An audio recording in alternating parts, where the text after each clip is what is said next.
Salut, c'est Gaëtan. Alors aujourd'hui, on va parler d'un programme que j'ai affectionné pendant pas mal de temps. C'est ce qu'on appelle le programme en hypertrophie. Alors je me présente, je m'appelle Gaëtan et si tu ne me connais pas, eh ben, au travers de mes petites vidéos, j'essaie de te donner des conseils simples et efficaces qui vont te permettre, je l'espère, d'obtenir des résultats rapidement. Allez, on commence tout de suite.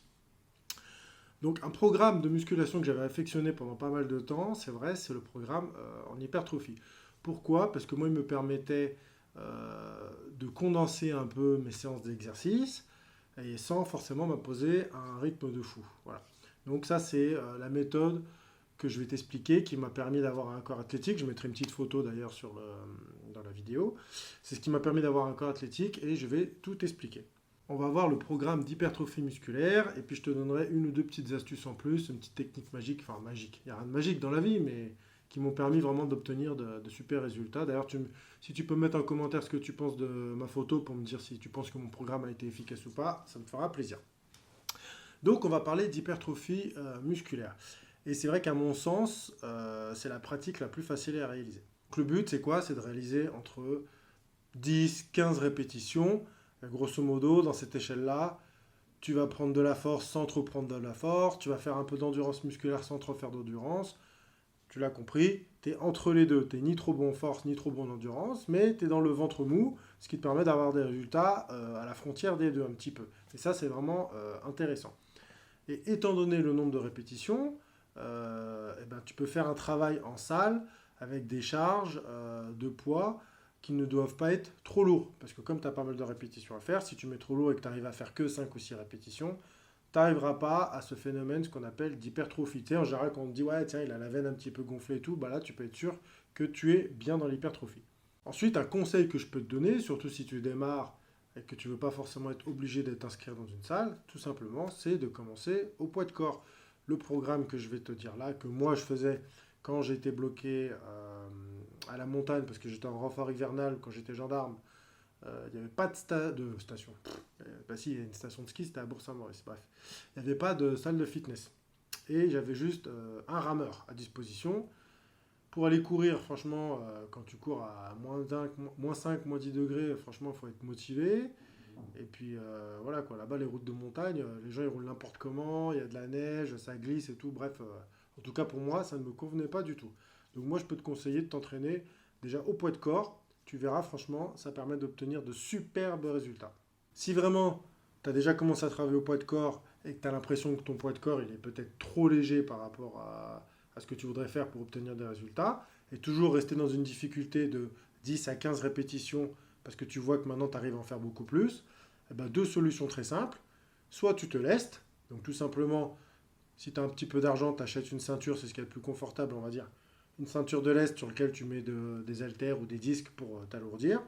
Ou une autre technique qui fait travailler différemment, mais qui est pas mal aussi au niveau de l'intensité, c'est de travailler avec des élastiques en résistance lors de la phase concentrique. Voilà. Donc, comme je te l'ai dit, là je te mets la photo où je ne m'entraînais que en faisant des tractions et que en faisant des pompes. Et je commençais toujours par contre mes pompes avec les pieds surélevés, donc c'est-à-dire les pieds au minimum à la hauteur de mes épaules. Donc sur une chaise ou un tabouret par exemple. Ce programme, je l'ai fait pendant 3 mois, 3 mois et demi, parce que c'est le temps qu'a duré mon renfort hivernal en station de ski. Et comme il n'y avait pas de salle de fitness et qu'il faisait un froid de canard, et que j'avais la volonté et l'envie de m'entraîner, parce qu'après arrivait l'été, comme j'avais des vacances après, et que j'allais partir dans le sud, je voulais être pas mal pour la plage. Donc je me suis entraîné correctement malgré tout. Donc pour les tractions, tu me diras comment faire des tractions quand on est à la maison. Si tu as des encadrements de bois comme moi j'ai ici, oublie, parce qu'en fait le bois ne va pas supporter la charge de la barre de traction.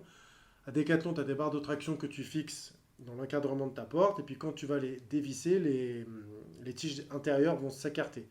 Malheureusement, en s'écartant, elles vont avoir tendance à déformer euh, l'encadrement de ta porte, surtout si l'on voit. Si c'est un encadrement en béton ou en métal, franchement, pas de souci.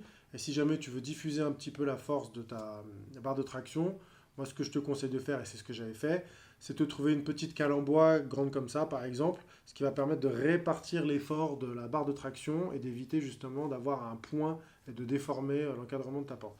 Je te dis ça parce que moi, j'étais dans un appartement qui était en location, j'étais pas chez moi, donc le but c'était de rendre le truc propre à la fin. Et après, bah, pour les pompes, bah, je te dis rien de particulier, hein. Si tu as un mur, si tu es très fort, tu peux faire les pompes avec la tête en bas et les pieds en l'air, mais là c'est un autre niveau. Moi à l'époque, les pieds surélevés sur une chaise et après on descendait de la chaise, on continuait, on insiste un petit peu. C'était déjà très très bien pour moi. Comme tu l'as vu sur la photo, j'avais pas fait de sport pendant 2 semaines quand j'ai pris la photo, pour la simple et bonne raison puisque j'en avais déjà un petit peu marre, et puis c'était les vacances, donc voilà, on se repose, j'étais parti avec ma chérie pour kiffer ma life. Et tu peux voir que on garde ce bon effet pump. Franchement, ça marche vraiment pas mal. Maintenant, attention, il y a quand même un truc à savoir, c'est que de toute façon, comme dans n'importe quel sport ou n'importe quelle activité physique assez intense, au bout de 3 4 semaines, si tu ne t'entretiens pas dans ton activité physique, comme ton corps va avoir l'impression qu'il n'en aura plus besoin, il va arrêter de conserver sa masse musculaire. Et donc, progressivement, il va te faire perdre des muscles en rapport avec ta pratique physique. Donc, 2 3 semaines de repos, pas de problème, mais après, il faut quand même reprendre ton activité physique. Donc, ne reste pas trop longtemps sans activité physique. Concentre-toi sur la bonne exécution de tes mouvements, d'accord? Quand tu fais des tractions, des pompes, c'est pas que les bras et les pecs qui travaillent, c'est tout ton corps en entier. C'est l'avantage de faire du travail au poids de corps, par exemple. C'est que tu vas devoir te concentrer aussi sur tes abdos, donc sans trop t'en rendre compte. Et ça, c'est un truc qui me plaisait bien. C'est aussi pour ça que j'aimais le travail en hypertrophie, parce que je déteste faire des abdominaux. Comme j'étais obligé de me gainer, pour éviter d'avoir une dorlose, d'avoir le dos complètement tordu, n'importe quoi, tu es obligé de contracter tes abdos. Donc sans t'en rendre compte, à chaque série de tractions ou de pompes, tu travailles tes abdos. Donc ça, c'est un petit bonus du travail au poids de corps. Donc une technique vraiment sympa que j'avais appréciée par rapport à ça pour avoir une bonne congestion musculaire et une bonne hypertrophie, on va dire. Et ben, mon petit secret, c'est quoi? C'est qu'il faut travailler tes muscles en série superset. Donc qu'est-ce que ça veut dire? Ça veut dire que tu enchaînes un muscle ou un groupe musculaire avec son opposé. Donc si tu travailles les pecs, tu fais par exemple 10 ou 15 pompes, j'en sais rien, et ben derrière tu vas enchaîner des tractions. D'accord? Donc qu'est-ce qui va se passer? Tu vas travailler ton muscle dans sa globalité et tu ne vas pas tout miser sur une partie d'un groupe musculaire et pas l'autre. Et ça t'évite d'avoir une journée réservée pour le haut du corps avec les pecs et une autre journée réservée pour le haut du corps avec le dos. C'est-à-dire que tu condenses tes exercices et tu fais 2 en 1. Un autre avantage de ça, c'est que quand tu fais du superset comme ça, tu amènes beaucoup plus d'afflux sanguin à l'endroit que tu vas travailler, et donc forcément la congestion sera d'autant plus importante, et donc ça va amener beaucoup plus de nutriments pour te préparer à une future création de muscles. Ça, c'est vraiment un point très intéressant. Comme je te le disais, un petit exemple. Par exemple, tu fais une série de 5 tractions en prise normale, et après tu vas faire une série de 10 pompes en position normale. Tu prends 1 minute de repos, tu peux même prendre un petit peu moins si tu le sens, et après tu enchaînes, tu dis allez je fais 4 5 séries comme ça. Une fois que tu as fini ça, tu dis allez je fais une autre série de tractions, par contre au lieu de les faire en prise normale, eh ben, tu dis je vais les faire en prise large. Et après tes pompes, pareil, tu vas les faire en prise large. Après tu redémarres, quand tu as fait tes 4 5 séries, traction en prise serrée, et les pompes en prise serrée. Voilà, ça c'est un très beau moyen de travailler le superset. Pour ma part, en fin de séjour, j'arrivais à enchaîner uniquement avec 1 minute de repos, j'arrivais à faire 12 tractions et 25 pompes avec les pieds surélevés.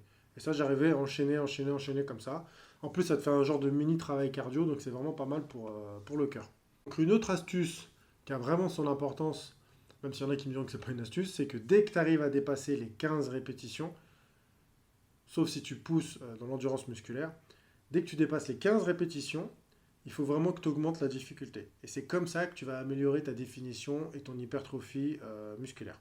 Quelque chose qui est très important si jamais tu t'entraînes au poids de corps, comme je te le conseille pour l'hypertrophie, c'est de changer la position de tes mains, que ce soit pour les pompes et pour les tractions. Mais je te mettrai des petites photos avec la position des mains en supination, en pronation, et puis pour l'écartement des mains pour les pompes, ça c'est facile, hein, prise serrée, prise normale et prise écartée.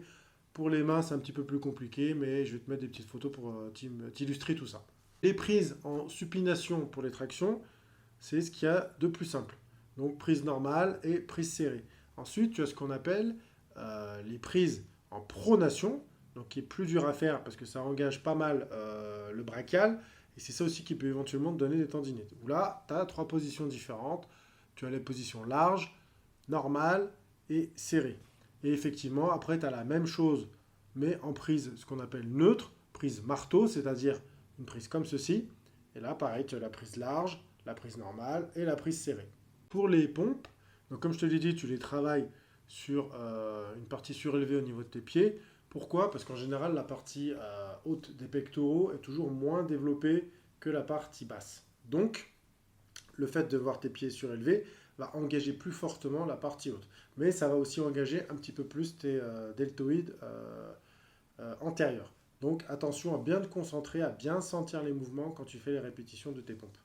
Une autre chose à savoir aussi, c'est que lorsque tu as les mains en position serrée, petit diamant ou petit cœur, il y en a qui donnent différents noms, c'est que tu vas engager plus ton triceps et moins tes pecs. Alors que plus tu as les bras larges, plus tu vas pouvoir engager tes pectoraux. Donc après, ça, c'est à toi de sentir le mouvement.